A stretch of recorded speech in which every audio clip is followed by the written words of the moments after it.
Adik. Halo. Maaf ya, Dek. Adik, foto-fotonya dari sini nggak bisa ya? Itu foto orangnya? Iya. Nggak usah. Kemarin aku di sebelah sini. Iya, ya udah. Nggak bisa ya. Ininya ada biasanya ada orang-orang. Oh nih. Oke. Oke, terima kasih. Halo, selamat siang. Om Swastiastu ya, teman-teman peserta Zoom kelas kali ini. Saya dengan Dr. Irene Masetiani dan Bidan Asri. Pada kesempatan ini saya akan mempresentasikan mengenai menunda kehamilan dengan KB. Siapa takut? Jadi pada kesempatan ini saya berharap teman-teman Zoom kelas dapat menyimak ya tentang ini alat-alat kontrasepsi. Saya akan menjelaskan seputar alat-alat kontrasepsi yang harus diketahui sama semua orang.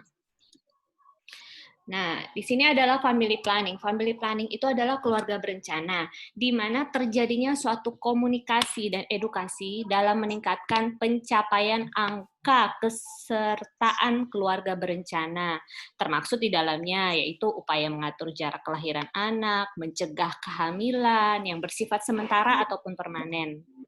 Nah, terus di sini juga caranya ada beberapa, dengan cara menggunakan alat, tanpa menggunakan alat, menggunakan obat, atau dengan teknik operasi, ya. Terus, nah sebelum kita melangkah nih ya, pada penjelasan apa itu sebenarnya KB. Jadi ada baiknya kita mengetahui ini fungsi dari masing-masing alat kelamin manusia yang merupakan kebutuhan paling mendasar. Jadi, di mana masing-masing fungsi alat kelamin itu juga memiliki keunikan yang dalam prosesnya jika sel kelamin laki-laki atau sperma dan sel kelamin perempuan atau sel telur tidak bercampur, maka tidak akan terjadi kehamilan. Jadi kehamilan itu terjadi karena proses pertemuan antara sel kelamin pria dan sel kelamin wanita. Nah, ini saya ada gambaran sedikit mengenai alat kelamin wanita. Ini yang besar, ini sebelah kiri gambar ini, itu adalah alat kelamin wanita, di mana, sebentar, Mbok Dek, ada itunya nggak, tunjuk-tunjuknya? Ya udah. Nah, ada beberapa bagian nih di alat kelamin wanita. Fungsinya pun beda-beda. Ada yang dari jadi ini gambaran sebagian besar ya, dari vagina ke atas itu ketemu sama mulut rahim, terus ketemu rahim, baru ketemu sama selangnya, baru ada sel telur yang kanan kiri dua itu yang berbentuk oval itu sel telur. Gitu. Nah, setiap organ-organ ini tuh dia punya fungsi masing-masing. Oke. Nah, kalau ini untuk perempuan, kalau untuk laki-laki. Nah, ini untuk laki-laki nih ya. Di laki-laki itu dibedakan lagi, ada testis, yaitu yang biasa disebut orang buah zakar. Terus ada uretra. Uretra itu di mana keluarnya saluran air kencing ataupun keluarnya sperma melalui situ. Dan ada lagi tempat-tempat lain, yaitu tempat menyimpannya sel sperma. Kemudian, bagi teman-teman yang belum ingin memiliki keturunan dan ingin menunda kehamilan, dapat menggunakan alat kontrasepsi sebagai cara yang aman agar tidak hamil. Gitu.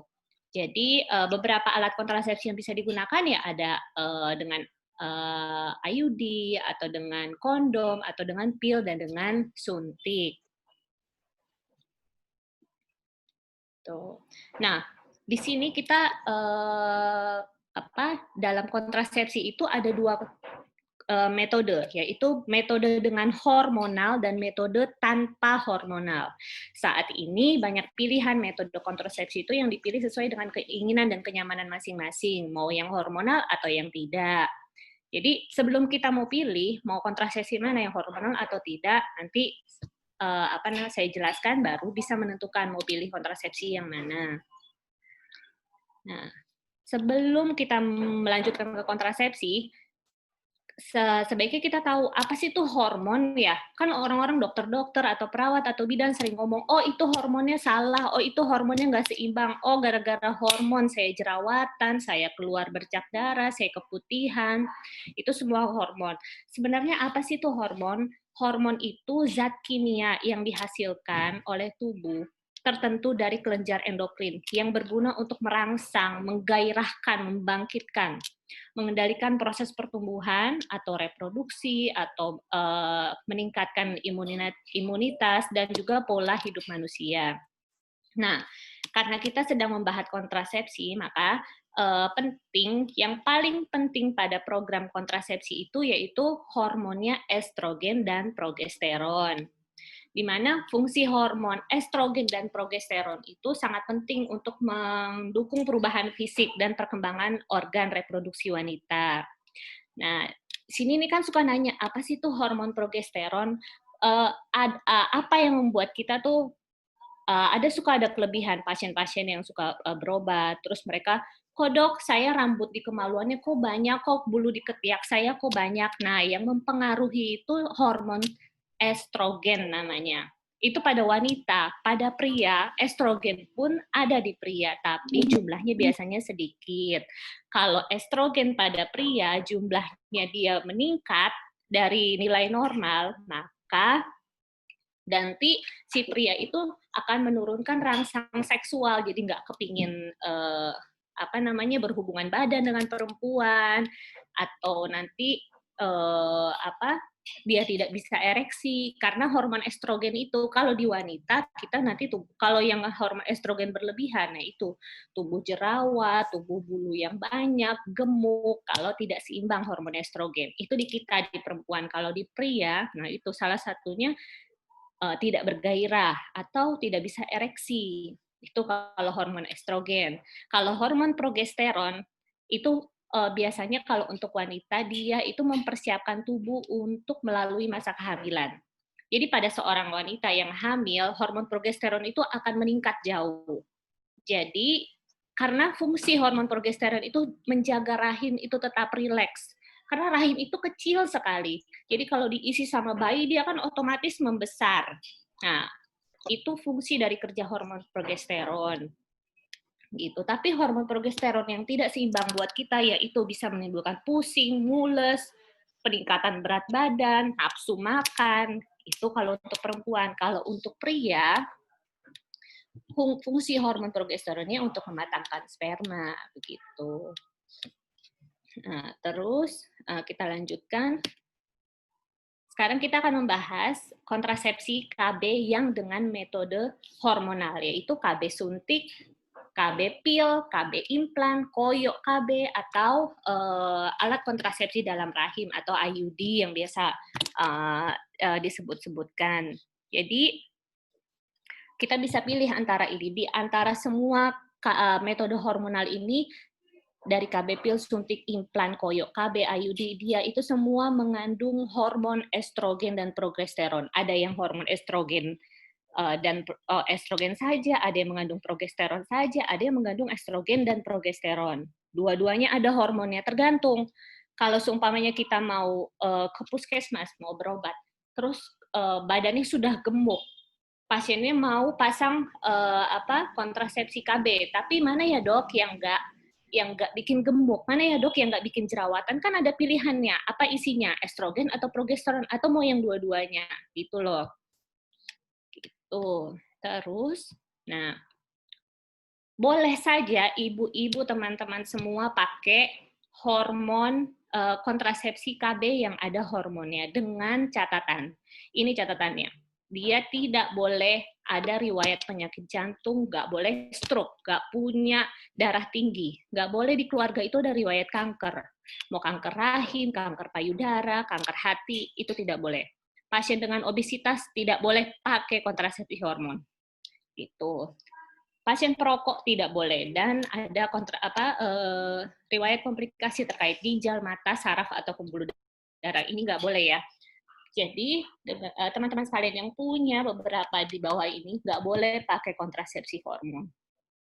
Oke. Nah, contohnya sekarang kontrasepsi hormon yang pil. Cara kerjanya yang mengandung hormon. Fungsinya untuk menekan ovulasi, yaitu pembuahan, supaya sel telur kita tuh nggak mateng. Terus cairan kita di dalam vagina itu kental, jadi kalau kita berhubungan seksual dan sel sperma masuk ke dalam bertemu, dia sulit untuk bertemu dengan sel telur karena kerja dari pil tersebut. Ada dua dari pil tersebut, ada yang mengandung estrogen dan progesteron atau mengandung progesteron saja. Itu tergantung pemakaian. Pasiennya maunya apa. Itu cara menggunakannya ya setiap hari selama 21 hari. Ada yang 30 tablet, ada yang 21 tablet. Tergantung pasien mau yang bagaimana, yang setiap hari selama 3 minggu atau yang setiap hari selama 1 bulan. Isinya sama. Itu kalau untuk pil. Nah, ada kerugian dan keuntungan memakai pil. Jadi kalau pakai pil ya setiap hari bisa pakai. Efek sampingnya yang mungkin karena dia hormon, ada mual, payudaranya kencang, terus ada perubahan menstruasi, entah mensnya jadi jarang atau lebih sering, itu pasti ada. Nah, keuntungannya juga begitu. Ketidakuntungannya pakai pil itu tidak bisa menghindari penyakit seksual, itu aja. Nah, yang ini Koyo KB ya. Koyo KB ini dia mengandung estrogen, hormonal juga. Penggunaannya nggak lebih mudah. Ditempel aja Koyo KB di mana kayak di payudara atau di perut bagian bawah atau di lengan, bisa dipakai kemana aja. Cara pakainya juga lebih mudah, tapi dia mengandung hormon. Terus ada lagi yang KB suntik. Nah, KB suntik ini juga mengandung hormon, mau hormon estrogen dan progesteron atau progesteron aja. Cara menggunakannya ada yang 1 bulan sekali, yaitu estrogen dan progesteron, dua-duanya hormon. Atau yang setiap 3 bulan suntik, itu cuma mengandung hormon progesteron. Terus kemudian ada implan KB susuk.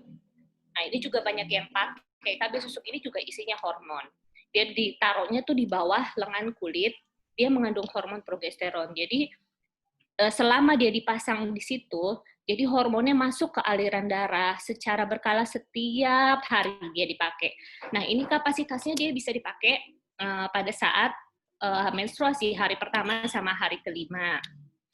Gitu. Yang hormonal yang terakhir ini IUD. IUD itu dibagi dua. Ada yang hormon atau yang tidak hormon. Yang hormon itu biasanya dia jangka waktu pakainya hanya 5 tahun, sedangkan yang tidak hormon bisa dipakai sampai 10 tahun. Ini memang agak sedikit sakit kelemahannya pakai IUD, tapi ini dari semua alat kontrasepsi ini paling praktis kalau ibu tidak mau menjalani operasi untuk steril. Begitu. Nah, kalau untuk metode non hormonal ini tidak ada hormonnya. Bisa dipilih, mau metode kalender. Tapi metode kalender atau pantang berkala ini boleh dilakukan hanya untuk teman-teman atau ibu-ibu yang menstruasinya teratur. Kalau tidak teratur, tidak boleh pakai metode kalender. Ini tidak disarankan. Kemudian ada lagi coitus interruptus. Ini juga tidak ada hormon. Ini sih udah sejak lama ya diterapkan. Tapi keberhasilan tergantung masing-masing orang. Biasanya senggama terputus ini namanya kan senggama terputus, dilakukan apabila pasangan suami istri tidak menggunakan alat kontrasepsi, baik kondom ataupun hal-hal yang lain. Tapi metode ini nggak disarankan juga ya.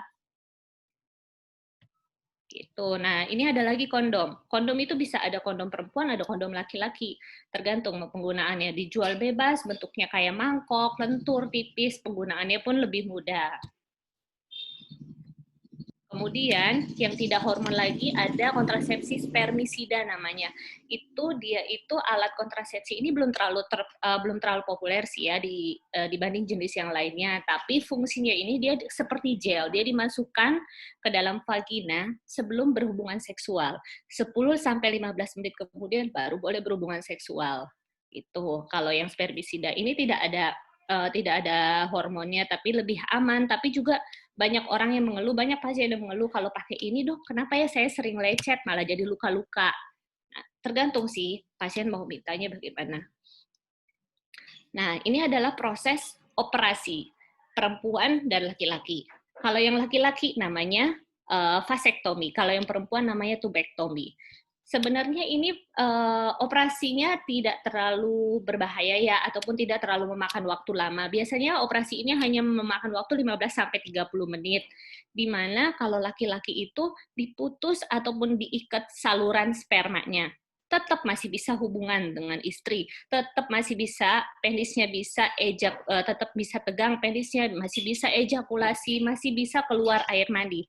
Tapi air mani yang dihasilkan sesudah vasektomi tidak mengandung sel sperma.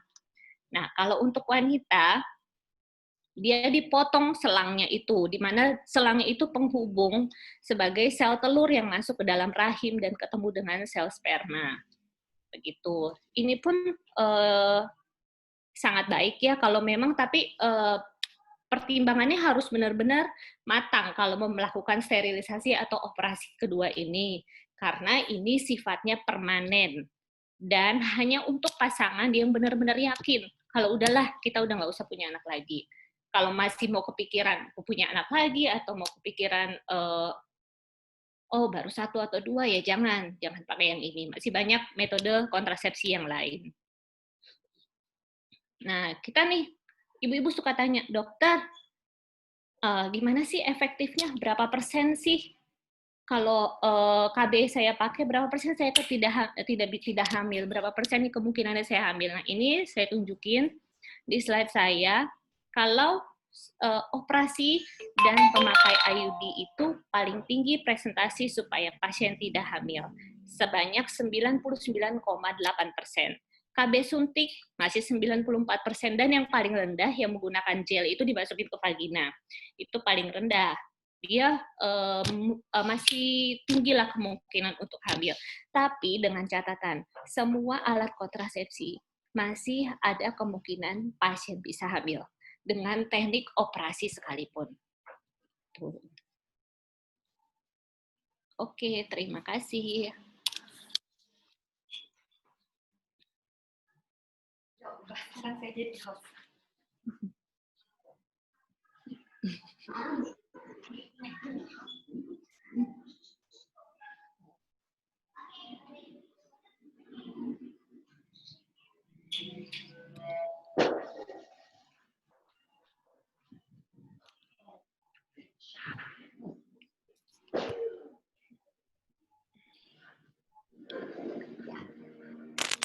Terima kasih banyak Dok Iren. Baik Ibu-Ibu, kita waktunya mungkin sekitar 10 menit lagi ya. Mungkin nanti akan saya kirim link baru lagi ke grup kalau pertanyaannya mungkin tidak habis untuk dijawab. Mungkin ada yang ingin bertanya, saya persilahkan. Saya, Dok. Oh ya, Ya, silakan. silakan. Ibu Fani ya? Iya. Ya, silakan Ibu Fani. Saya sekarang kan baru lahiran, usia bayi saya 2 bulan. Iya. Nifas saya sudah lewat, Dok. Tapi saya planningnya pengen masang implan. Oke. Itu masih bisa nggak ya, Dok? Sebenarnya sih saya pengennya di steril kemarin. Cuman karena bayinya normal, saya takut. Oh, Ibu udah anak keberapa nih? Yang terakhir? Saya udah punya anak kelima, Dok. Oh iya, boleh pasang implan, boleh pasang IUD, ya. Pilihannya ada pasang implan atau pasang IUD atau di steril, boleh. Mana aja yang menurut Ibu aman. Boleh pasang implan sekarang, seumpamanya sedang menyusui, itu aman. Karena isinya implan itu hormon progesteron. Ingat kan, hormon progesteron itu aman untuk bayi, aman untuk air susu ibu. Gitu. Kalau mau pasang IUD juga boleh, tapi syaratnya harus pada saat hari menstruasi pertama sampai kelima. Gitu. Dipasangnya pada saat ibu menstruasi. Sampai hari ini saya belum keluar haid lagi, Dok. Tapi menyusuinya teratur. Iya, menyusuinya susunya banyak, asinya banyak. Teratur ya, dia menyusui setiap beberapa jam diperas ya. Iya. Boleh, aman, masih aman. Gitu. Oke, itu aja sih, Dok. Terima kasih. Ya. Ada yang ingin bertanya lagi? Silahkan. Mungkin ada Ibu yang ingin bertanya, silahkan. Kita santai aja Bu ya, konsultasinya Bu ya. Apalagi udah ada Dokter Iren, nanti kalau ada yang mungkin masih bingung, itu silahkan. Mau ditulis di chat juga bisa. Bisa saya minta untuk aktifkan kameranya sebentar. Sebelum waktunya habis, kita mau foto dulu ya. Masih ada waktu 7 menit. Mungkin kita bisa 1-2 pertanyaan. Silahkan. Bunda Rafka, videonya mungkin. Terus Bu Mutia. Bulan depan kita akan adakan tentang KB juga. Jadi nanti akan saya share di grup juga untuk linknya, Bu ya. Sambil nunggu ya, Dok ya. Mungkin ada yang ingin bertanya. Boleh, ada yang mau bertanya. Kalau di berobat ke puskesmas banyak sekali pertanyaan. Iya. Ditanya, Ibu mau pakai KB apa habis ini? Nggak tahu. Kenapa nggak taunya nih? Nggak ngerti atau bagaimana kan bisa ditanya. Amannya pakai apa gitu loh. Boleh ya, kita santai aja Bu ya. Boleh mau bertanya, Dok? Ya, silakan Iya, Ibu Di. siapa? Yang mana nih? Saya deh. Ya, silakan Bu. Ya, mau tanya. Saya kan pakai KB IUD yang Ya, 10 Bu. tahun. Iya. Iya. Ini pertama kali pakai KB karena kata dokter, saran dari dokter ini paling aman katanya. Ya. Terus itu pada setelah 6 bulan melahirkan, si baby 6 bulan, saya pertama kali menstruasi. Iya. Setelah 2 kali berturut-turut di tanggal yang sama, bulan berikutnya dia dia sudah terlambat 4 hari. Nah, ini saya gejala-gejala untuk menstruasi sudah ada kayak mules, perut mules, pinggang sakit. Tapi dia belum mens juga. Apakah Belum perlu saya mens. ya, apakah perlu ke dokter spesialis atau karena sudah IUD pasti akan aman ya, Dok ya? Pemasangan IUD kan memang ada ini ya, ada jangka waktunya. Dia biasanya pemakaian 1 bulan sampai pemakaian yang ke-6 bulan, dia menstruasi memang agak kurang teratur. Jadi tubuh menyesuaikan gitu. Nanti sesudah 6 bulan dia akan normal kembali, teratur kembali menstruasinya. Jadi ini tubuh lagi nangkep nih, aduh apa ini ya, ada barang kan yang dimasukin ke dalam rahim. Iya. Jadi sedang menyesuaikan, nggak apa-apa. Gitu ya, Dok. Selama tidak merasa kram atau sakit sekali atau perdarahan banyak. Oh gitu. Tapi ini pertama kalinya saya setelah pakai KB ini, mensnya benar-benar yang banyak, langsung 4 hari berturut-turut tuh banyak darahnya. Biasanya banyak dan merah banget. Biasanya kadang ada coklat-coklatnya atau agak muda. Ini benar-benar merah. Itu ngaruh dengan pemasangan KB itu sendiri nggak ya, Dok? Iya, bisa jadi efek samping daripada KB-nya. Bisa jadi. Tapi selama darahnya itu kurang dari 1 liter atau sekitar 500 cc atau sekitar 200 sampai 300 cc, keluarnya itu masih dalam taraf normal. Gitu. Karena kita kalaupun untuk membedakan mana sih mens normal sama mens yang tidak normal atau terlalu banyak darahnya, kita ada takarannya berapa softtek sehari, softeknya penuh atau enggak, sehari bisa sampai berapa banyak gitu. Jadi selama dia masih di bawah ukuran sekitar 500 cc, masih dalam batas normal. Oke, baik. Dan ini juga ngaruh nggak dengan kualitas dan kuantitas ASI yang saya berikan ke si kecil ya, Dok? Karena mengingat selama saya mens itu kayaknya dia lebih sedikit jumlah ASI-nya. Lebih berkurang, dan saya harus meminum tambahan kayak penambah darah sangobion untuk diri saya sendiri sih biar nggak agak pusing, kadang-kadang pening kan, Dok ya? Iya, nggak apa-apa sih, nggak apa-apa. Karena hormon IUD yang dipakai kan yang 10 tahun. Dia aman, aman untuk ASI. Mungkin sekarang lagi menyesuaikan aja tubuhnya.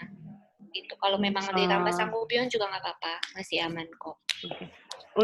Untuk persentase tidak hamil itu hampir 100% ya, Dok ya? Hampir 100%. Paling aman ya? Iya, IUD Oh. ataupun operasi itu yang paling tinggi, tapi tetap ada sedikit kemungkinan untuk bisa hamil. Kalau itu memang hamil juga ya berarti namanya anugerah Tuhan, bukan lagi dari alat kontrasepsi ya. Iya, iya, iya. Baik, Dok, dan Oh, satu lagi, terima kasih. ya. Satu lagi, kalau misalnya pengecekan Mm-mm, rutin itu mm-mm. sangat diperlukan ya? Apa setahun sekali cukup? Kadang kan awal-awal dokter Pengecekan, bilang heeh, kontrol, maksud saya kontrol ke oke. dokternya untuk melihat posisi itu setiap Mm-mm, 6 bulan. Awal-awal direkomendasi 3, selanjutnya mm-mm. 6. Tapi ada yang info ke saya, kalau nggak ada masalah cukup ya setahun atau 2 tahun sekali, atau bahkan ada yang sampai beberapa tahun Mm-mm. baru pernah sekali cek selama tidak ada keluhan. Gimana itu, Maksudnya Dok? mengontrol ini pengecekan apa nih? Pengecekan pap smear, Posisi, posisi bukan apa ini? IUD-nya yang di dalam itu Oh, yang posisi IUD, nggak apa-apa. Iya, nah, boleh. Kalau dia tidak ada keluhan, boleh selama setahun sekali, kecuali ada keluhan. Gitu. Atau nanti sesudah keluhan 5 tahun, boleh, atau setiap setahun sekali boleh di USG. Supaya kelihatan letak IUD-nya masih di tempat, masih bagus, atau sudah bergeser, atau malah tertanam di dalam otot rahim. Harus diperiksa. dan kalau salah satu keluhan yang biasa terjadi itu selain menstruasi yang banyak itu dirasakan nggak kalau berhubungan itu, Dok? Atau tidak sama sekali? Oh, maksudnya Mengganggu nggak? dirasakan dari Maksudnya pemasangan IUD.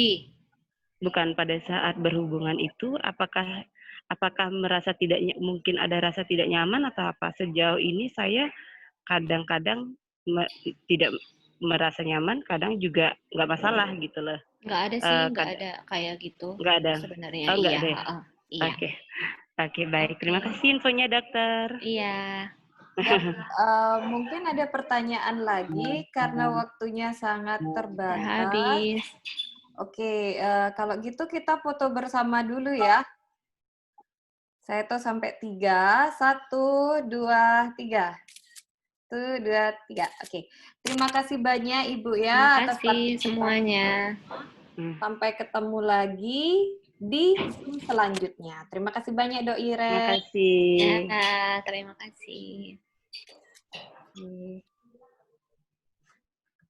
Liv.